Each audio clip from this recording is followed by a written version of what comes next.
नमस्कार शेतकरी मित्रांनो. आपल्या महाराष्ट्रात द्राक्ष शेतीचा कणा म्हणजे खरड छाटणी.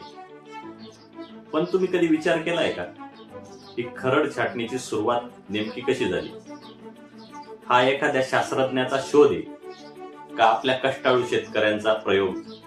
आजच्या व्हिडिओमध्ये द्राक्ष छाटणीचा हजारो वर्षांचा इतिहास आणि खरड छाटणी या भारतीय क्रांतीचा प्रवास आपण बघणार आहोत.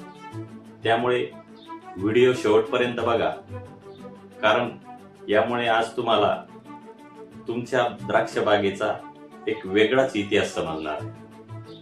अनेकांना वाटतं की द्राक्ष हे पाश्चात्य पीक आहे, परंतु भारताचा द्राक्षाशी खूप जुना असा संबंध आहे. आपल्या चरक संहिता आणि सुश्रुत संहिता या दोन ग्रंथामध्ये द्राक्षाचा औषधी असा उपयोग करता येतो असं वर्णन केलेले.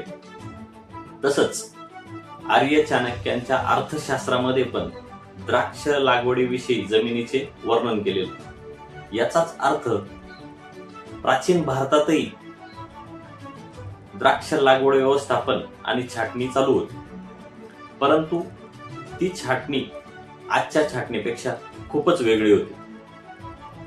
द्राक्ष हे पीक मुळातच समशीतोष्ण भागातलं पीक आहे, कारण हिवाळ्यामध्ये द्राक्षाची वेली सुप्तावस्थेत जात असते, परंतु आपल्याकडे एवढा तीव्र हिवाळा आढळत नाही.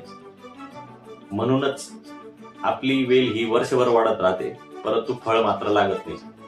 मग ह्याच आव्हानावर मात करण्यासाठी खरड छाटणी विकसित झाली.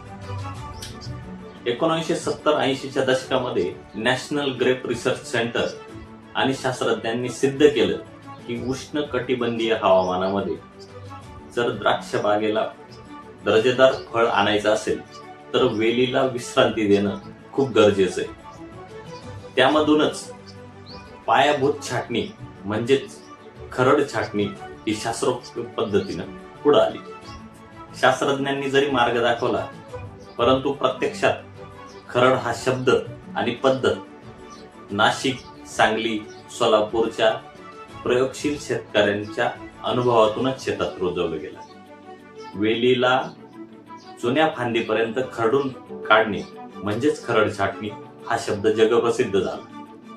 आणि काडी किती ठेवायची, कशी ठेवायची याचं लॉजिक पण शेतकऱ्यांच्या अनुभवातूनच परिपूर्ण झालं. खरड छाटणी म्हणजे पुढच्या हंगामासाठी केलेली पूर्वतयारी. यामध्ये काडीमध्ये अन्नसाठा तयार होतो आणि ऑक्टोबर छाटणीमध्ये आपल्याला दर्जेदार असे घड मिळतात. भारतीय हवामानासाठी जुळून घेण्यासाठी आपण लावलेला हा अद्वितीय शोध आहे. तर मित्रांनो, कसा वाटला आपल्याला आपल्या खरड छाटणीचा गौरवशाली इतिहास? कमेंटमध्ये नक्की सांगा. आणि कमेंट काय करावी हे जर सुचत नसेल तर कमेंट्समध्ये फक्त ग्रेप्स असं लिहा, कारण तुमच्या कमेंट्समुळे मला प्रोत्साहन भेटतं आणि मी पुढचा व्हिडिओ अजून चांगल्या पद्धतीने बनवण्याचा प्रयत्न करेन. तर अशाच लॉजिकल माहितीसाठी ॲग्रोलॉजिक या चॅनलला सबस्क्राईब करा. धन्यवाद मित्रांनो.